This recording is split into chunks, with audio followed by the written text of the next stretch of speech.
Assalamualaikum warahmatullahi wabarakatuh. Perkenalkan, kami dari kelompok 1 Universitas Pamulang S1 Akuntansi. Saya Bill Proho. Saya Alamsah. Nama saya Aditya Nugraha. Halo, kenalin nama aku Fauzi dari kelas 4. Dan saya sendiri Amelia Rahmawati, serta dosen sistem informasi akuntansi kami yaitu Bapak Agus Afandi, SE MAK. Baiklah, pada kesempatan kali ini kami akan menjelaskan tentang siklus penggajian dan upah. Sebelum kita masuk ke dalam siklus penggajian dan upah, saya akan menerangkan pengertian gaji dan upah itu sendiri. Gaji umumnya merupakan pembayaran atas penyerahan jasa yang dilakukan oleh karyawan yang mempunyai jenjang jabatan manajer, sedangkan upah umumnya merupakan pembayaran atau penyerahan jasa yang dilakukan oleh karyawan pelaksana atau buruh. Gaji umumnya dibayarkan secara tetap setiap bulan, sedangkan untuk upah itu sendiri dibayarkan berdasarkan hari kerja, jam kerja, maupun jumlah produk yang dihasilkan. Dalam sistem akuntansi, gaji dan upah dirancang untuk menangani transaksi perhitungan gaji dan upah karyawan dan pembayarannya. Perancangan sistem akuntansi penggajian dan pengupahan ini harus dapat menjamin validitas, otoritas kelengkapan klasifikasi penilaian, ketepatan waktu dan ketepatan posting, serta ikhtisar dan transaksi penggajian dan pengupahan itu sendiri. Adapun dokumen-dokumen yang digunakan dalam akuntansi gaji dan upah. Yang pertama ada dokumen pendukung perubahan gaji dan upah. Yang kedua ada kartu jam kerja. Yang ketiga ada kartu jam hadir. Yang keempat daftar gaji dan upah. Yang kelima rekap daftar gaji dan upah. Yang keenam surat penyerahan gaji dan upah. Yang ketujuh ada amplop gaji dan upah. Yang kedelapan ada bukti keterangan keluar. Catatan akuntansi yang digunakan dalam siklus penggajian dan upah ada 4. Yang pertama, jurnal umum. Dalam gaji dan upah, jurnal umum digunakan untuk mencatat distribusi biaya tenaga kerja ke dalam setiap departemen dalam perusahaan. Yang kedua, kartu harga pokok produk.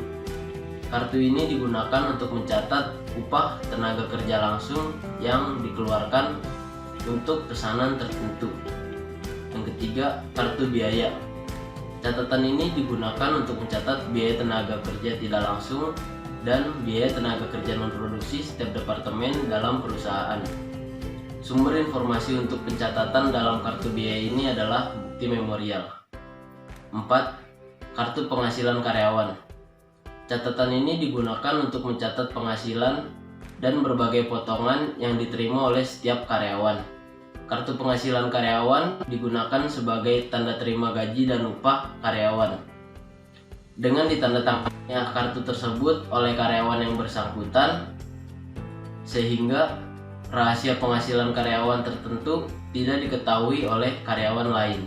Kali ini kelompok saya akan membacakan tentang siklus penggajian dan upah, dan saya akan membacakan fungsi yang terkait dalam gaji dan upah.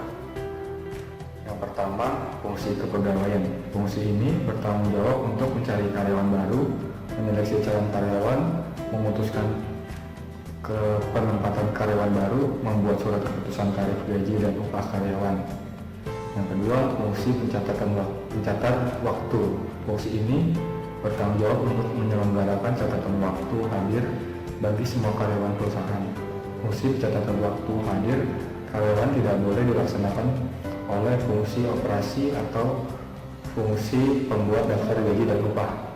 Yang ketiga, fungsi pembuat daftar gaji dan upah bertanggung jawab untuk membuat daftar gaji dan upah yang berisi penghasilan bruto yang menjadi hak dan berbagai potongan yang menjadi beban setiap karyawan selama jangka waktu pembayaran gaji dan upah.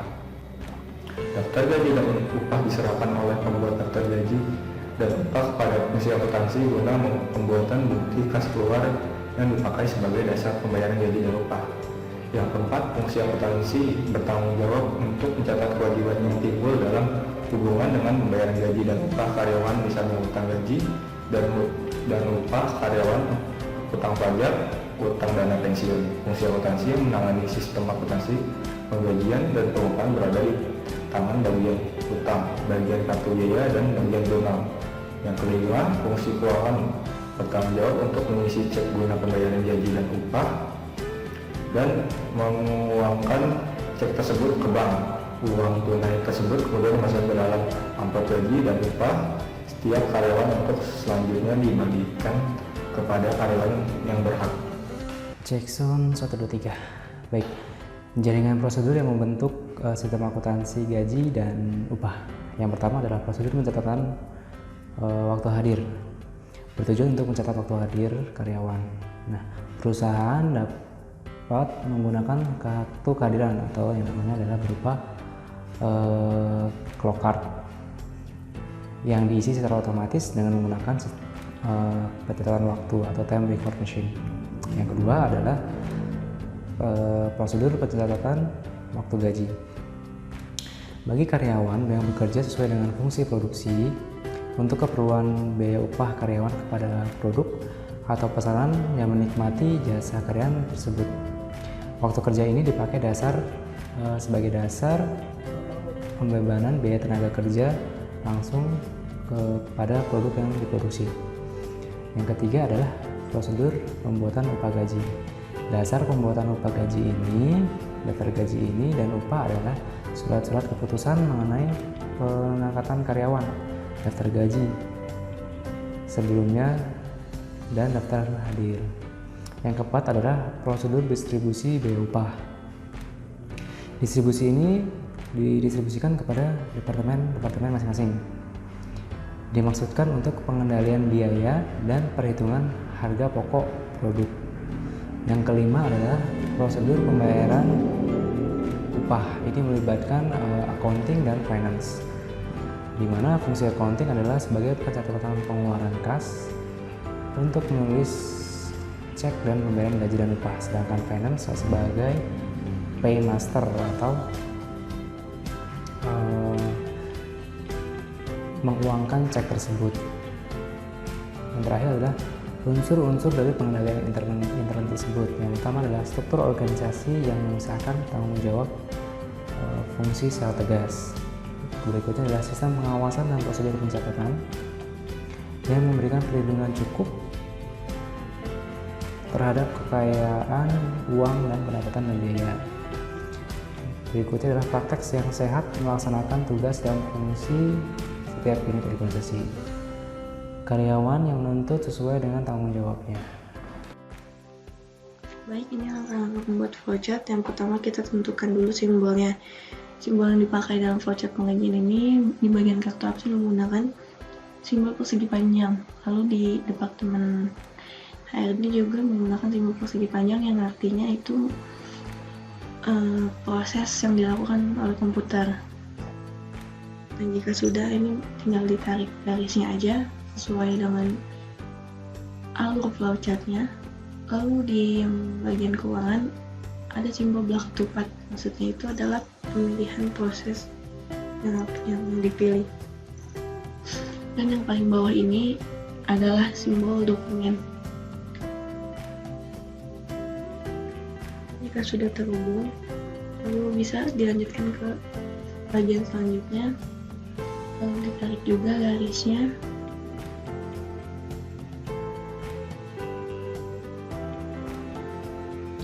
Sama simbol persegi panjang karena proses di sini rata-rata sudah menggunakan komputer.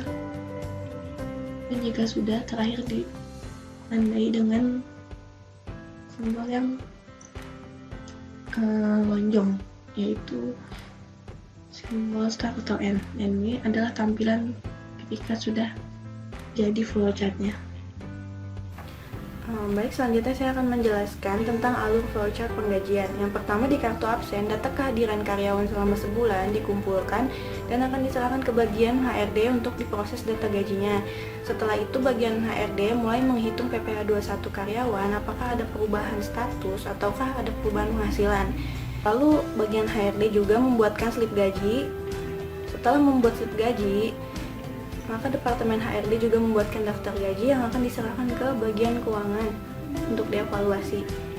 Apabila ada kesalahan, maka bagian keuangan akan mengembalikannya ke bagian HRD, dan jika sudah benar, maka bagian keuangan akan membuatkan cek dan diserahkan kepada pimpinan bersamaan dengan daftar gaji yang telah dibuat tadi. Di bagian pimpinan akan menandatangani seluruh data gaji dan juga cek yang dibuat oleh bagian keuangan. Lalu selanjutnya cek tersebut akan mulai dicairkan di bank dan bank akan mentransferkan dana ke masing-masing karyawan. Barulah setelah itu karyawan dapat mengambil uangnya di bank yang dituju oleh perusahaan.